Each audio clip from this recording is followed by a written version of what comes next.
Muito bem. O título da nossa mensagem de hoje é Escrito na Areia. Amém? Você que tem a palavra de Deus, abra lá em João capítulo 8, versículo de número 3. Escrito na Areia. Nós estamos no nosso projeto Em Busca de uma Ovelha, um projeto que está carregado junto com a reabertura das nossas células, tendo como objetivo resgatar ovelhas que porventura tenham se perdido. João capítulo 8, versículo de número 3 em diante, diz assim: Os escribas e fariseus trouxeram à sua presença uma mulher surpreendida em adultério, e fazendo-a ficar de pé no meio de todos, disseram a Jesus: Mestre, esta mulher foi apanhada em flagrante adultério, e na lei nos mandou Moisés que tais mulheres sejam apedrejadas. Tu, pois, que dizes? Isto diziam eles, tentando-o para terem de que o acusar. Mas Jesus, inclinando-se, escrevia na terra com o dedo. Como insistissem na pergunta, Jesus se levantou e lhes disse: Aquele que dentre vós estiver sem pecado, seja o primeiro que lhe atire pedra. E tornando a inclinar-se, continuou a escrever no chão. Mas, ouvindo eles esta resposta, e acusados pela própria consciência, foram se retirando um por um, a começar pelos mais velhos, até aos últimos, ficando só Jesus e a mulher no meio onde estava. Erguendo-se Jesus, e não vendo a ninguém mais além da mulher, perguntou-lhe: Mulher, onde estão aqueles teus acusadores? Ninguém te condenou? Respondeu ela: Ninguém, Senhor. Então lhe disse Jesus: Nem eu também te condeno. Vai e não peques mais. Amém? Queridos irmãos, tem duas coisas aqui nesse texto que é um fato inegável. O primeiro deles é o pecado. Existia o pecado de adultério. Não era uma acusação falsa, não era uma mentira, era uma realidade, era uma verdade. Havia um pecado na vida dessa mulher. E o pior de tudo, que não era apenas um pecado de consciência, não era apenas um delito que ela havia cometido e estava armazenado na sua consciência. Não, era um pecado, ela foi pega em flagrante. Então era um pecado que se tornou público diante das pessoas. Então isso é um fato inegável. Havia realmente um pecado. Em momento nenhum nós devemos ter o pecado como algo normal no nosso meio. Não é uma coisa normal. O pecado, ele afasta o ser humano de Deus. O pecado impede que a bênção de Deus chegue na vida da pessoa. Então, jamais nós devemos sermos mansinhos com o pecado, ou se sujeitarmos ao pecado. Então, isso nós não devemos fazer. O pecado é pecado, é errado, afasta de Deus, e nós temos que ter entendimento do que é pecado. O pecado não é só aquilo que eu acho que é pecado. O pecado é aquilo que desagrada a Deus. Então pode ser que alguém tenha o conceito de uma prática, de algo que faça, e ela se convenceu a si mesma e diz assim: não, mas isso aqui eu não estou fazendo mal para ninguém. Mas não é, o pecado não é quando nós fazemos mal a uma outra pessoa. O pecado é quando nós fazemos algo que desagrada a Deus. Nós nos distanciamos de Deus, é isso que é pecado. Então, aqui existe um pecado, é nítido que havia um pecado que se tornou público, as pessoas ficaram sabendo. Nesse texto também, a segunda coisa que é muito clara e muito nítido nesse texto, é que havia acusadores. Quer dizer, as pessoas, depois que tiveram conhecimento do pecado, elas começam a fazer justiça própria. É isso que é a acusação. A acusação é um julgamento humano. Quando nós apontamos em direção a alguém o seu pecado, nós estamos lhe julgando. Então aqui nesse texto é nítido a acusação. Havia os seus julgadores. O próprio Senhor Jesus diz: cadê os teus acusadores? Então um grupo de pessoas quiseram fazer justiça com as próprias mãos, dizendo: olha, essa mulher foi pega em adultério. E aí eles se fazem valer do quê? Eles se fazem valer de uma lei escrita. Então eles dizem: está na lei e Moisés disse. Então eles se apegam numa lei, numa lei escrita por Moisés, que as mulheres pegas em adultério tinham que ser apedrejadas. Só que eles se colocam numa condição de julgadores isentos de tudo. Se colocam na condição de julgar. Então é nítido que nós encontramos aqui acusadores. E acusadores, o ser humano naturalmente é acusador.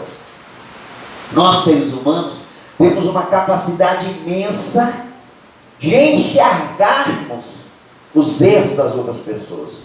Eu aprendi uma historinha quando eu era criança, que eu nunca mais esqueci. Eu acho que eu tive 6 anos de idade. E aquela historinha me marcou muito e eu nunca mais esqueci. Eu aprendi a historinha dos macaquinhos que estavam na beira da estrada. E aí o macaquinho vinha vindo a carroça pela estrada. E o macaquinho começou a gritar para o outro: cuidado do teu rabo no meio da estrada. Aí gritava para o outro: cuidado do teu rabo no meio da estrada. E a carroça passou e ele não cuidou do rabo dele, e a carroça passou em cima do rabo dele. O que significa essa história? Que quando nós cuidamos da vida dos outros, nós não protegemos a nossa. Nós deixamos a nossa à mercê da carroça, para a roda da carroça passar em cima.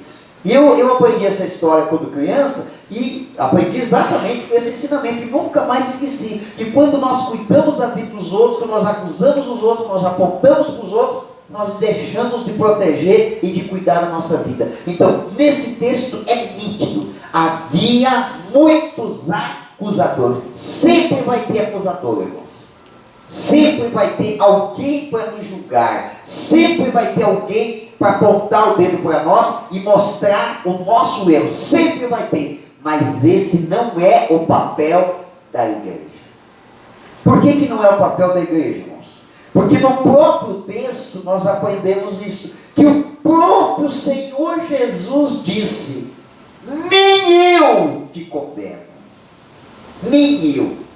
Se o papel de Jesus ele é o nosso advogado, Jesus é o que veio para nos salvar, e ele não veio para nos condenar, qual é o papel? Por que o papel da igreja tem que ser diferente? Por quê? Por que a igreja tem que ser a que acusa, a que julga as pessoas e acusa elas? Não, você não é digno de perdão.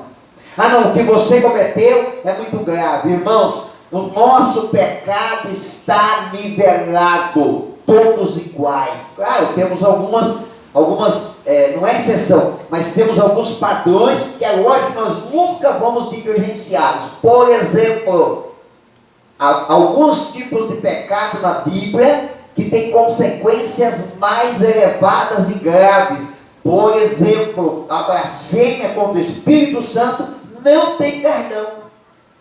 Não tem. Tem um outro pecado na Bíblia que está relacionado também com esse pecado que essa mulher cometeu. Ele é um pecado que gera maldição. Gera maldição. Porque o pecado do relacionamento sexual, ele gera uma aliança no mundo espiritual. É o único ato, é a única atitude do ser humano que se iguala com o nível de importância de aliança com o que Jesus fez na cruz do Calvário. Toda aliança duradoura, ela tem que ser confirmada com sangue. Por isso que a nossa salvação, ela foi confirmada com o sangue de Jesus. Por isso que é chamada da nova aliança. Mateus, Marcos, Lucas e João são testamentos, quer dizer, alianças. Eles narram uma nova aliança. Eles foram selados com o sangue de Jesus. Eles são eternos, porque o sangue de Jesus é perfeito, é limpo, não tinha pecado.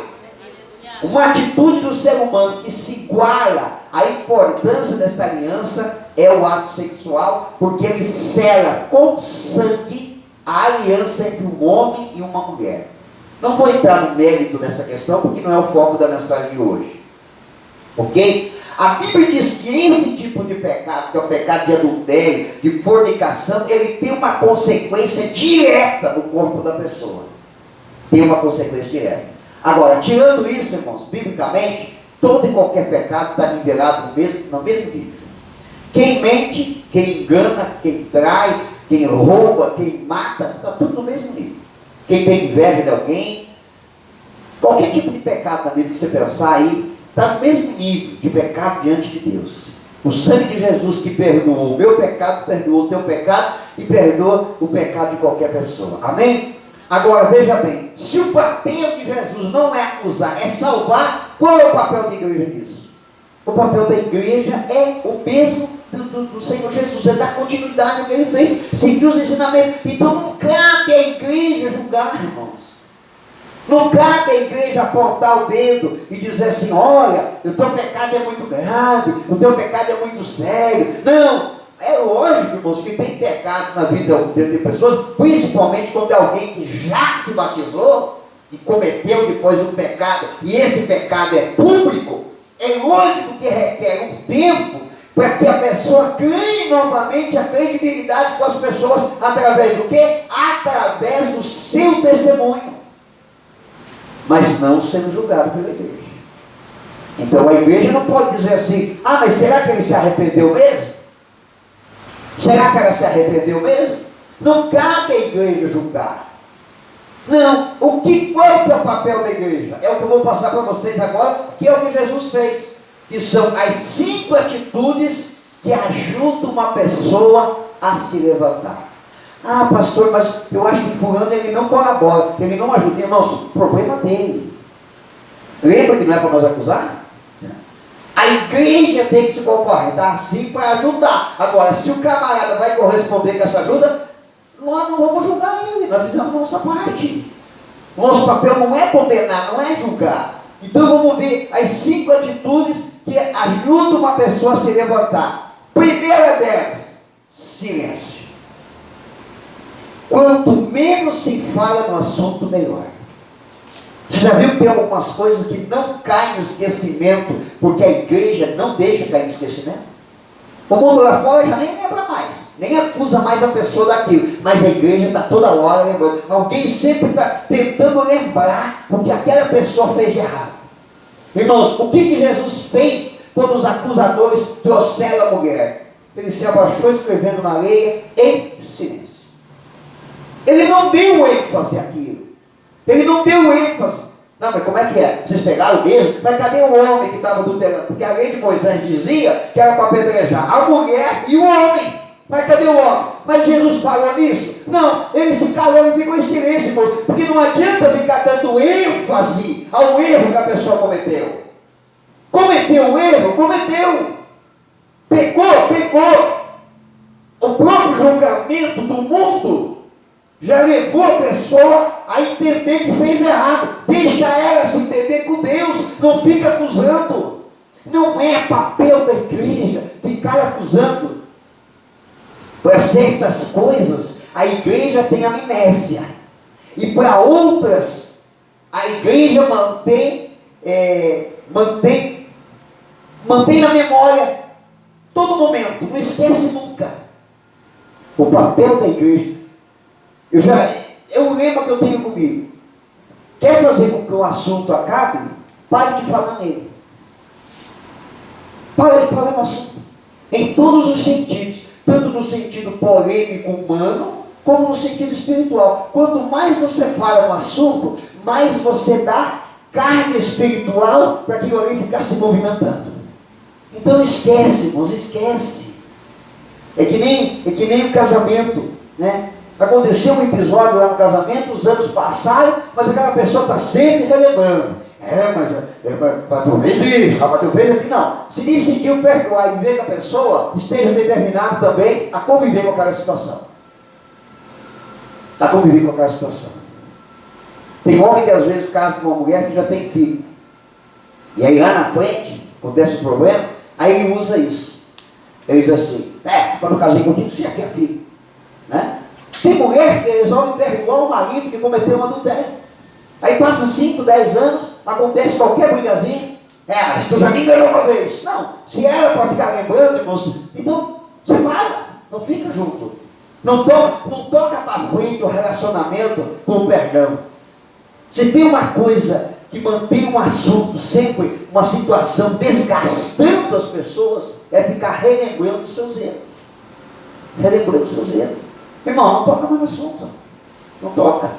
Uma vez eu adverti uma pessoa, no bom sentido, né, irmãos? No bom sentido eu adverti.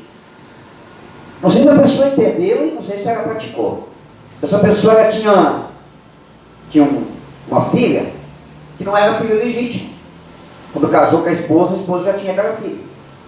E cada vez que ele conversava comigo da filha, para falar da filha, do comportamento dela, ele dizia para mim assim, dizia para mim, dizia para os outros, dizia para a própria filha também, que eu já tinha presenciado algumas vezes.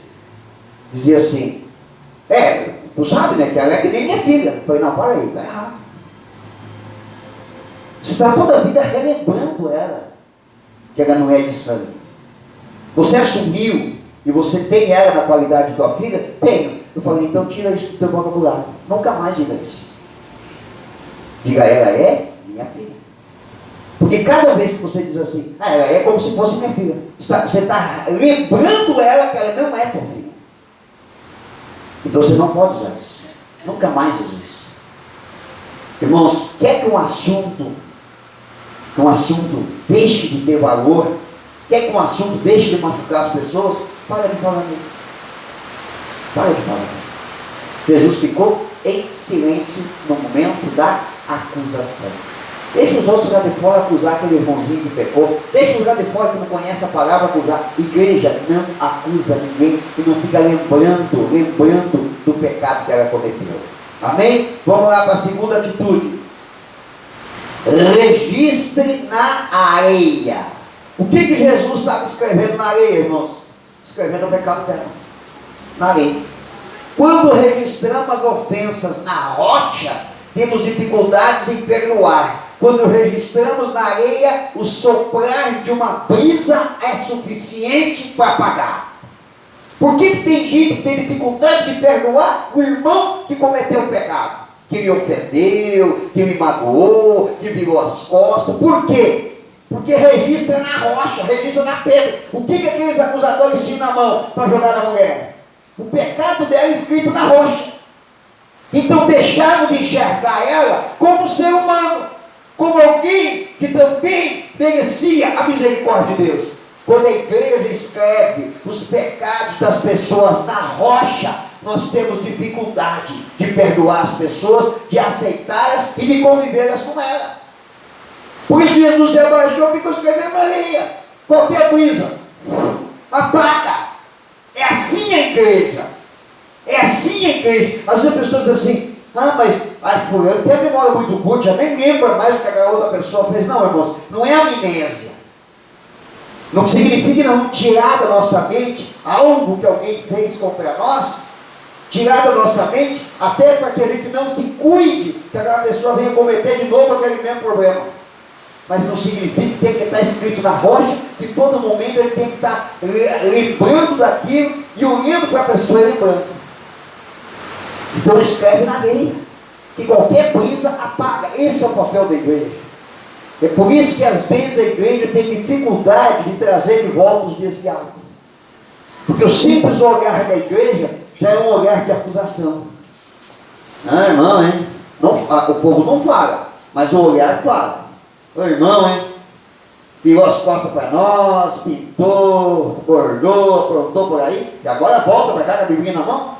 Às vezes nós fazemos pior do que o mundo lá fora faz, irmão. Deixa esse papel para os acusadores. Tem que receber de braços abertos e abençoar a pessoa. Diz, olha, irmão, você vai ter consequências, você sabe disso, né? Você é conhecedor da palavra, você sabe que vai ter consequências do teu pecado.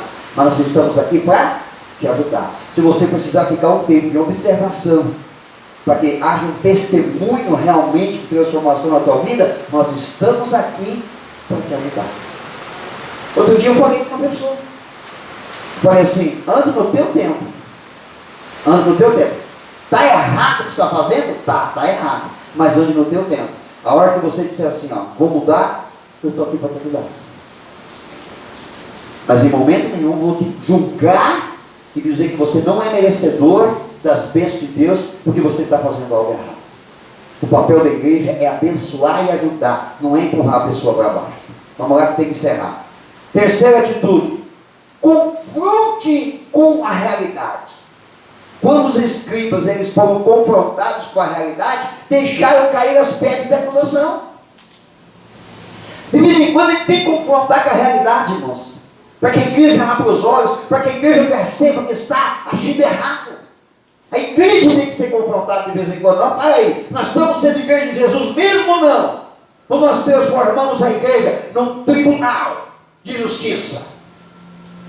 Ah, não fez errado, está banido aqui. Você não merece perdão, você não merece oportunidade, irmãos. Todo mundo merece uma oportunidade. Ou você esqueceu que o nosso lema ano passado foi 2021, o ano da oportunidade.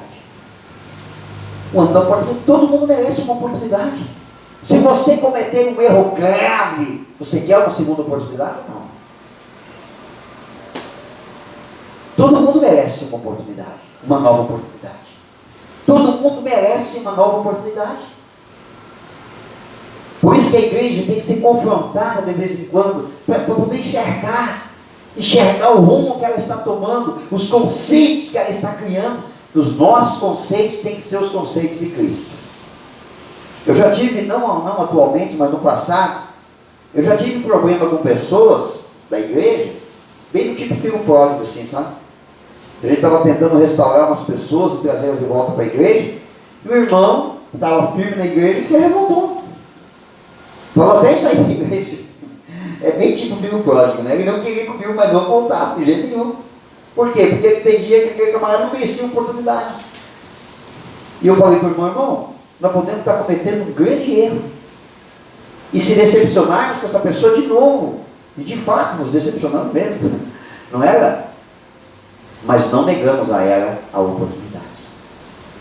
Não significa, irmão, que ao receber alguém, ou ir em busca dessa pessoa que está perdida, como uma ovelha perdida, não significa que ela vai se manter no aprisco. Pode ser que daqui a um tempo ela caia de novo. Mas nós fizemos a coisa certa.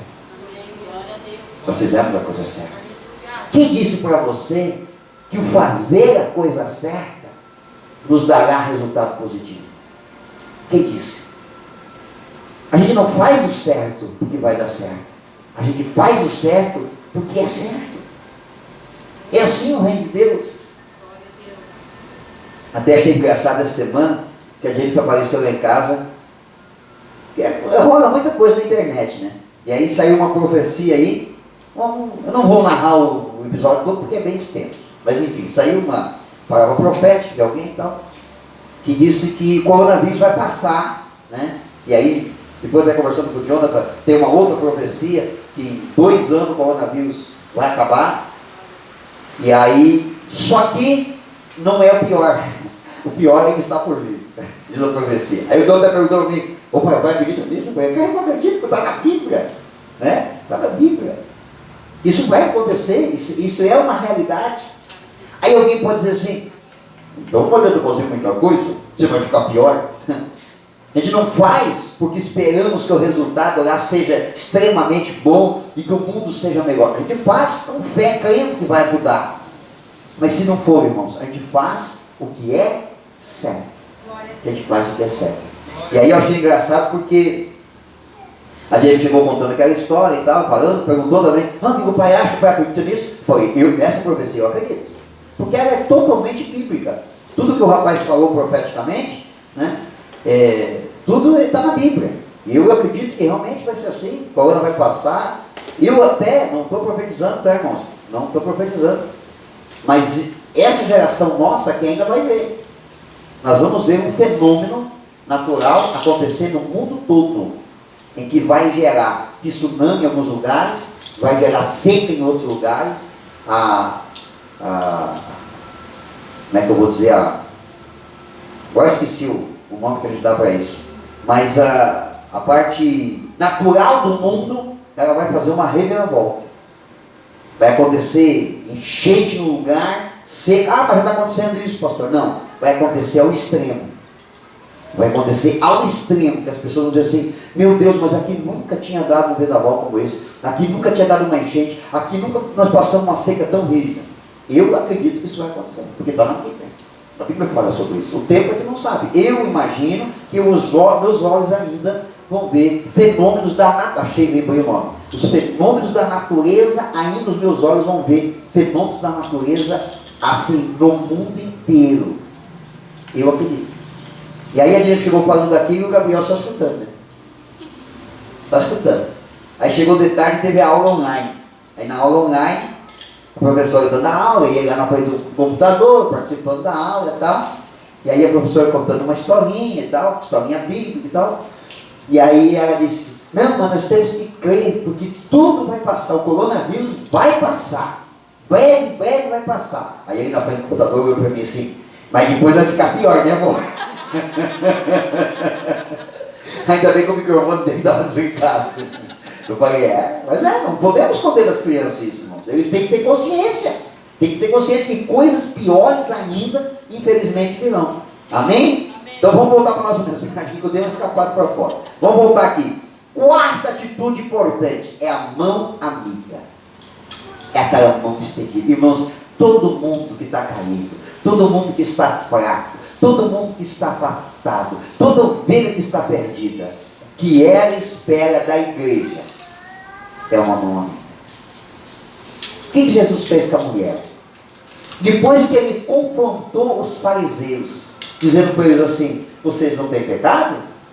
Quem não tiver nenhum pecado, atira a primeira pedra nela. Não ficou ninguém, irmãos, ninguém, porque todo ser humano tem pecado. Então, você está entendendo por que a igreja não pode julgar alguém?